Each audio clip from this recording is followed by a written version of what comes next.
If you're interested in making the perfect loaf of bread, then stay tuned. Today, we are going to make a delicious loaf of bread. And actually, we're going to take half of it and make bread. And the other half, we're going to turn into an apple fritter loaf.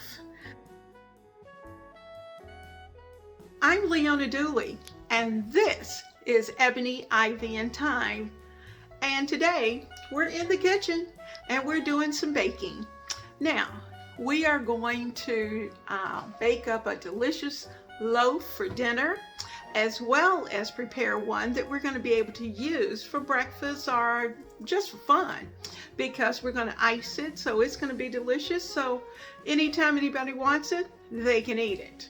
Now, in this kitchen, you know, we do everything in the kitchen for the kitchen.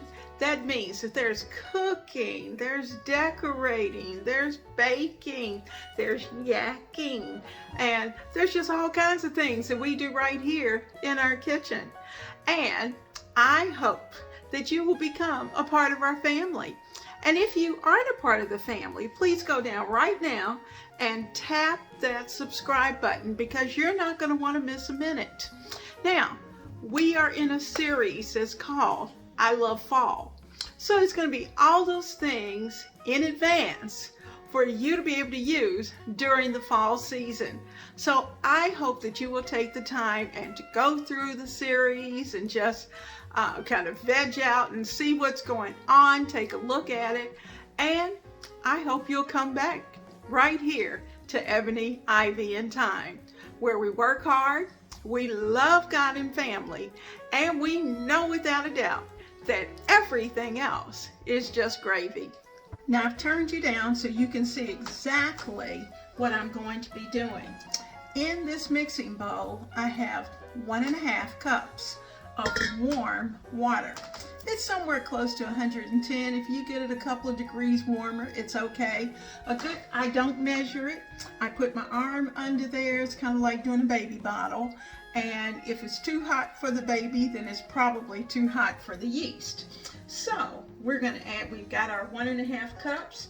I'm going to add in 2 teaspoons of instant yeast.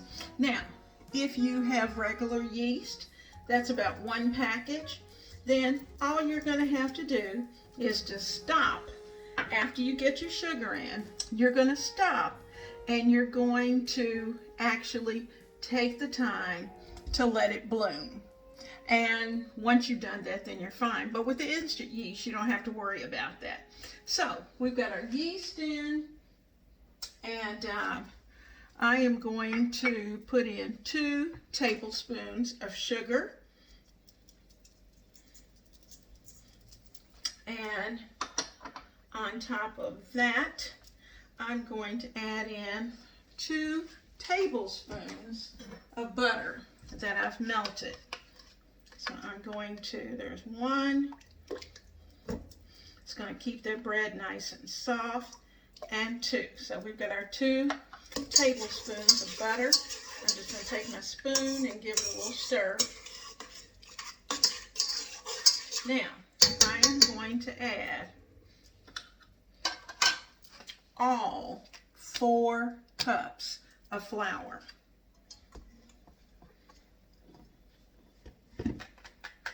All 4 cups of flour right there. And put that away.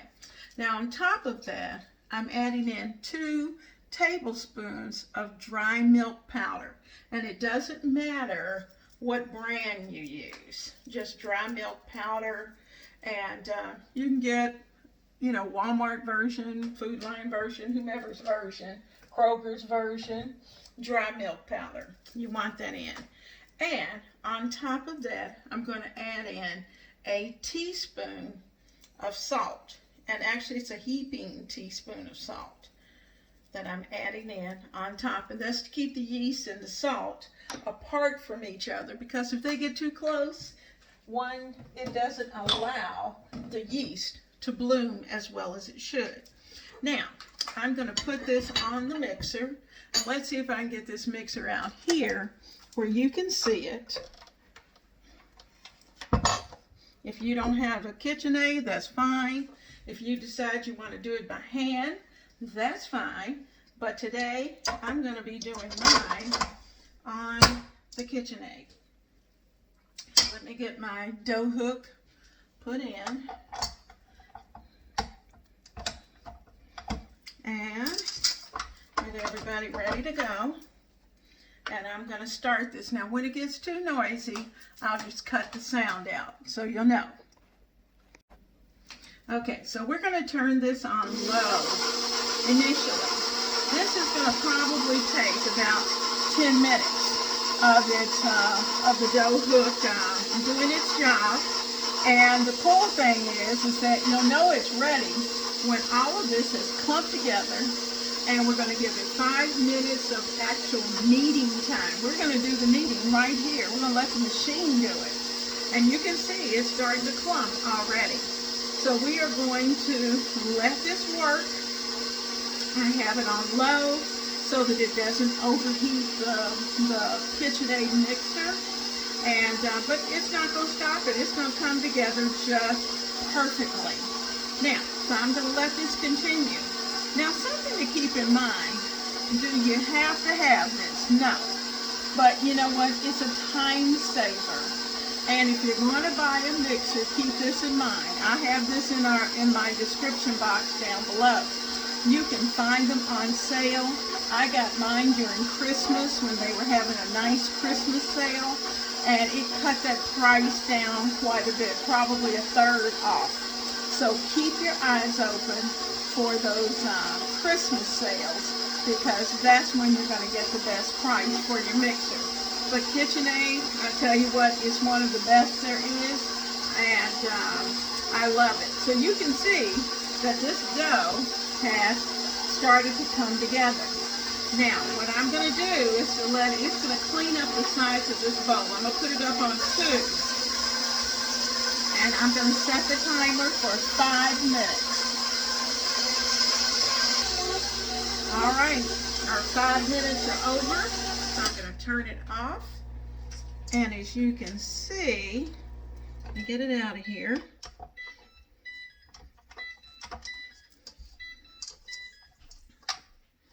Get our bread off the hook.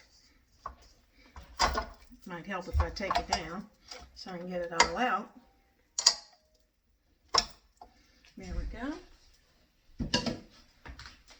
And I'm going to use my bench scraper from the Dollar Tree. Best thing ever. I'm just going to scrape this out. And you're going to see that this is undoubtedly the best dough ever. It just looks like a little baby's behind. That's how nice it looks.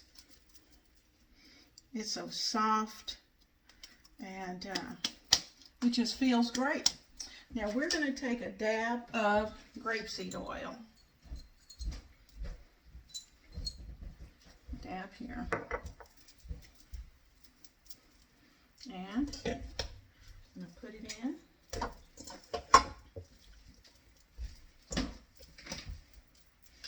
There we go.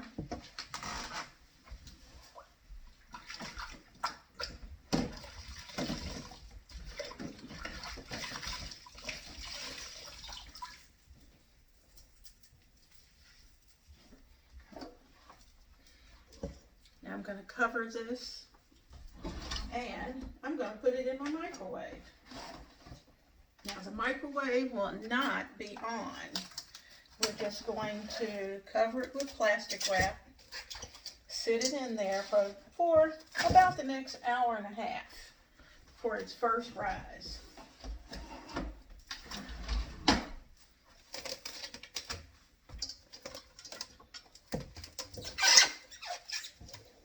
And let it double. Okay? So into the microwave it's going to go. I'll bring you back when this baby is ready to shape. We've taken the dough out of the microwave, and at this point we're going to it's had time to double. We're going to get that plastic wrap off. I'm going to gently press it down and get the gas out. And then let's flip it out onto our surface. So I'm going to kind of roll it up, and I want to get it to at least 12 by 18 rectangle. And it doesn't have to be a perfect rectangle. Now notice at this point I'm trying to do this without flour, but we're going to need just a tiny bit. So I'm just going to sprinkle some on my roller and a little bit on the side because it's just a teeny tiny bit sticky, and that's okay. So I'm just patting just a tiny bit on, but that's it, no other flour. So I'm rolling that gently, and you know, if you put it into a log, it's just so much easier to roll it out into the rectangle that you want. So notice how nice this is rolling out. This loaf is perfect, and you can use the recipe just for plain bread. It makes up a beautiful loaf of plain bread. And so we're just taking it and doing something else. Now I grabbed a knife. I could have used something serrated. I didn't. I just grabbed one of my kitchen knives, and I am chopping this into little portions. Or if you have a pizza roller, it goes even faster, where you can just roll this dough into little squares. And they don't have to be perfect squares. It's rough cut, because you're about to see that we are going to have fun getting our hands messy in this dough. This is such a fun loaf of bread to make. Now, there's our little rectangles. I'm going to use my bench scraper and kind of chop it up. And that's exactly what we're doing. See, I'm pulling it apart. We're going to get this all pulled apart. And you're looking at it going, what? What in the world are you doing? But honey, let me tell you, you're going to end up with something that is marvelous. So we are just pulling the pieces apart, kind of like that pull apart bread that you do, but that's not at all what this is going to turn out to be. So we're just pulling those pieces enough so that once we start to add the rest of the ingredients, everything is going to become one.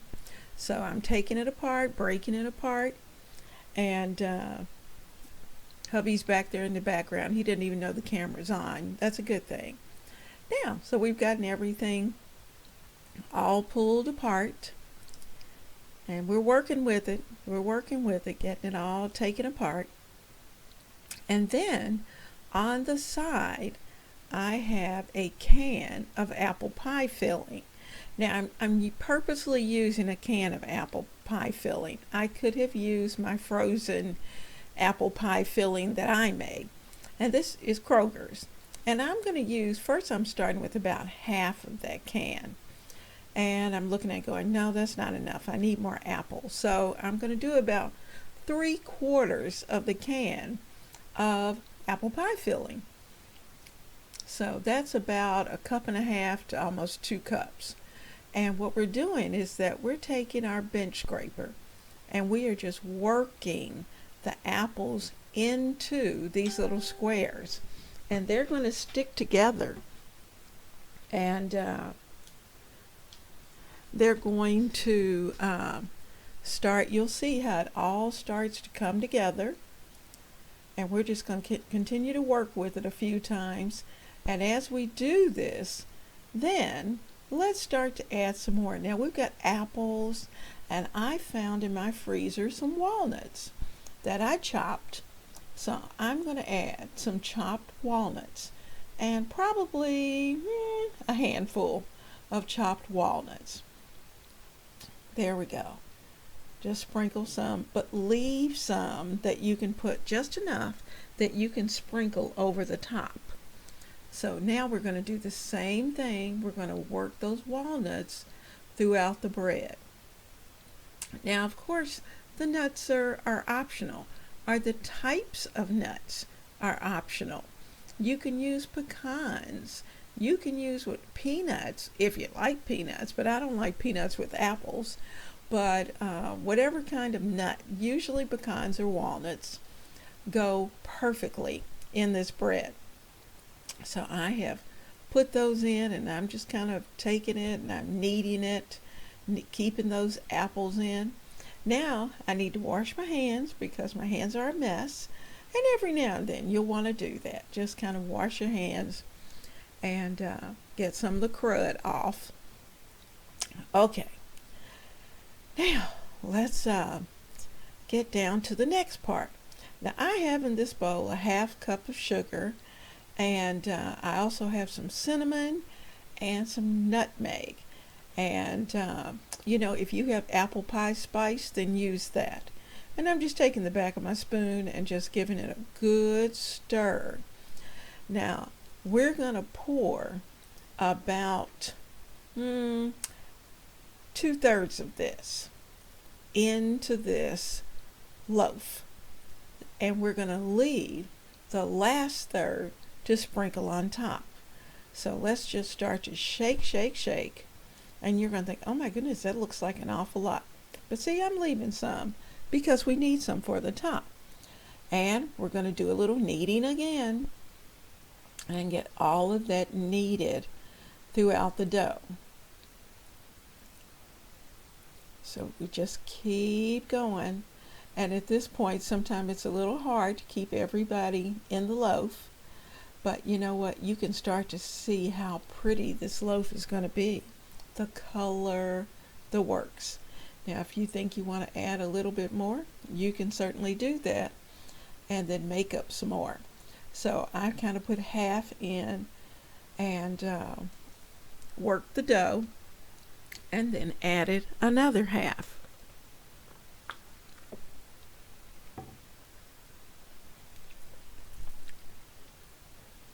There we go. There we go.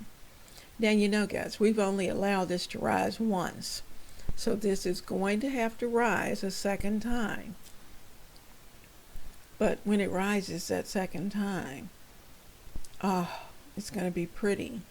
And then it's going to be ready for the oven. Now, if you have smaller pans, smaller loaf pans, then you'll just cut this in two. Just take your bench scraper, cut it in two, and put it into your two smaller pans. This was a pretty large pan, and so I'm going to take it, I'm going to use my bench press, and my bench scraper rather, and I'm going to get all the goodies up, you don't want to leave any, and put them right there in the pan. Everything's going in that pan. There we go. Now take your hand and just press to make sure it's down in the pan securely.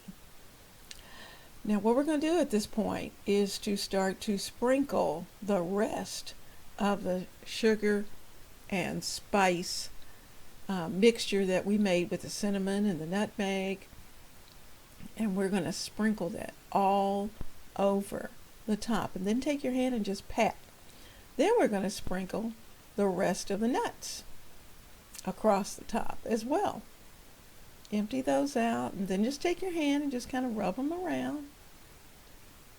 There you go. It's fun using your hand. There we go.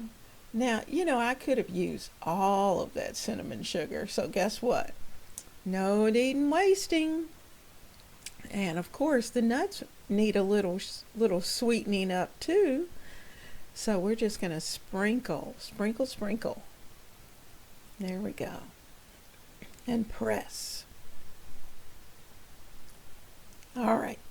Excuse me. So I'm going to clean my hands. And we'll be ready to cover this with plastic wrap. And I'm going to place mine into the microwave to rise for close to 30 minutes. You may not even need 30 minutes. You may be able to get it done in 15. But just kind of keep a check on it. And I usually let mine come up to about 1/2 inch to 1 inch. over the top of this pan. And you see I'm just wiping down the sides because I already know when it starts to bloom, then it's probably going to come over the side. Now, while this is in the microwave, resting, you're going to want to get a sheet pan and put some either foil or some parchment paper on it, because you're going to need to sit this pan on it when it goes into its 350 oven. So while the oven's warming up to 350, we're gonna rise this dough. We're gonna let it come up, but I can tell you, don't let it go beyond 30 minutes. Now you'll see, there it is. It looks beautiful. Is that not a pretty loaf?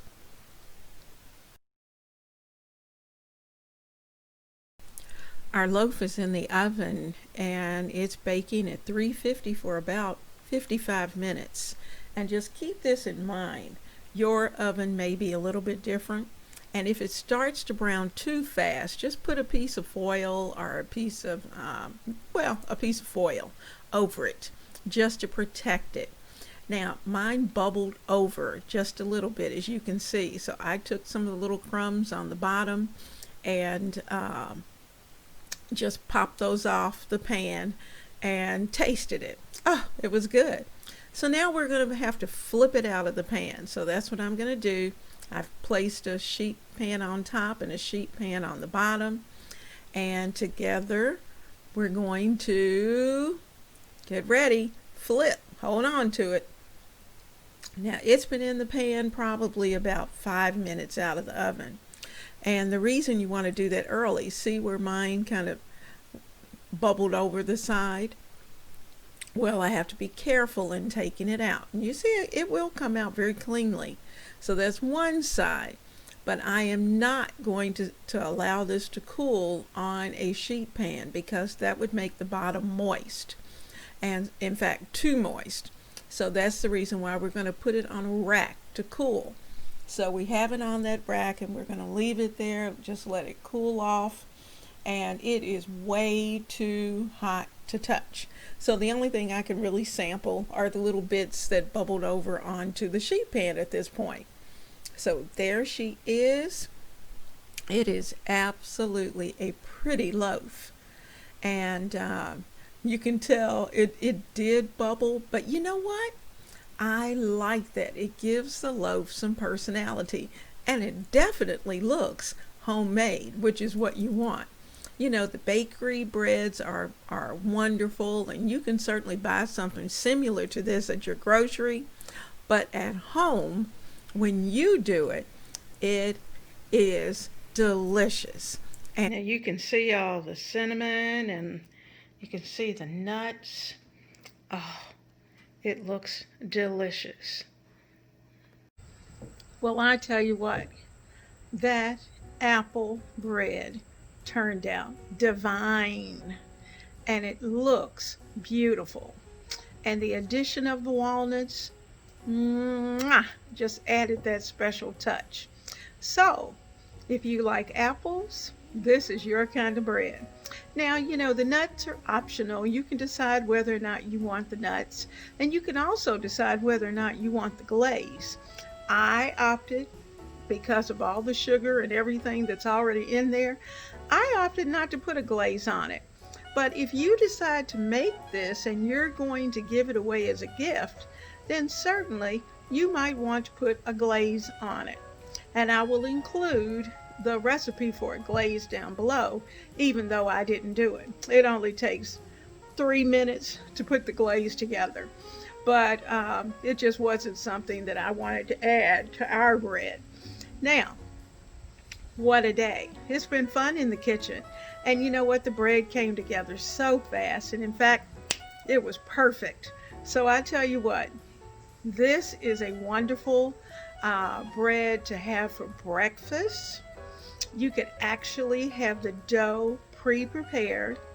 Prepare it the night before while you're preparing dinner. Put everything all together. Let the mixer run and put it in. Let it rise. Put it into a container and put it into the refrigerator. The next morning, get up, lay it out, chop it up, put all your fillings in, and let it re-rise again. You probably need about at least an hour for it to double in the loaf pan. And when it gets to the height that you want, throw them in the oven. And if you get up in time enough, you could actually have hot bread for the family. Now, you know what? I'm thinking, Thanksgiving morning. I wouldn't need anything else. Just give me a couple of slices of this and I'm good until time for Thanksgiving dinner. So keep that in mind. Or if you don't want to wait that long, any morning or any Saturday or Sunday morning would be great. So prepare this for your family. Now keep this in mind that here at Ebony, Ivy, and Thyme, we love family. And you know my motto, and that is that we work hard, we love God and family, and we know without a doubt that everything else is just gravy. So, blessings to you and yours. Have a wonderful day, and I'll see you soon right here in our kitchen.